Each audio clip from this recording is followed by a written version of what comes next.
Kumusta na po? May mabahong amoy sa katawan o may body odor, paano ito maaalis?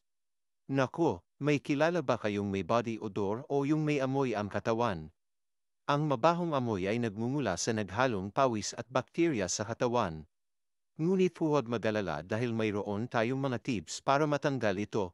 Maligo araw-araw, sabunin at kuskusin ang buong katawan, lalo na ang mga lugar na madalas mangamoy.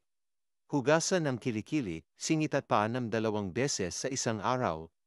Ibang klase ang pawis na lumalabas sa mga lugar na ito dahil mas maamoy kaysa sa ibang lugar. Gumamit ng sabon. Pumili ng sabon na babagay sa iyo. Pwedeng subukan ng Safeguard at iba pang antibacterial na sabon.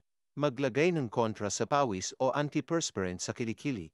Pwede ang Troas, roll-on, baking soda, at iba pa.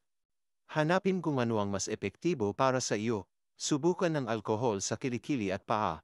Kapag napatay ang mikrobyo, mababawasan din ang amoy. Umiwas sa pagkain spicy at maaanghang. Umiwas din sa mga bawang, sibuyas, furry at maamoy na isda. Alam ninyo ba na ang mga pagkain ito ay lumalabas din sa ating pawis? Kung mahilig ka sa sosawang sili, suka, patis at bagoong, baka mangamoy suka ka rin.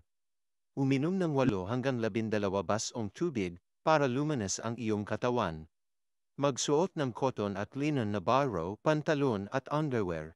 Mas mabilis matuyo ang pawis sa cotton at linen na tela. Umiwas sa mga nylon na baro. Mas mainam din kung maluwag ang kasuotan. Labhan maigi ang mga baro. Magpalit ng baro at medyas araw-araw.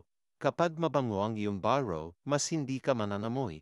Huwag ulit-ulitin ang baro. Huwag masyado magpapawis. Kung alam mong may meeting ka sa hapon ay huwag nang mag-ehersisyo o damako sa maiinit na lugar sa umaga. Kapag pinawisan ka ay manggangamoy na. Magbaw ng extrang baro at medyas. Mag-relax lang kapag kinakabahan ka, lalo kang papawisan. Magpakonsulta sa doktor kapag may body odor pa rin. May mga espesyal na deodorant na binibigay ang mga doktor. Kailangan din masuri ng doktor kung may iba kang sakit tulad ng goiter, nervyos o talagang mapawisan ka lang. Parman buwelvo po uli, God bless po.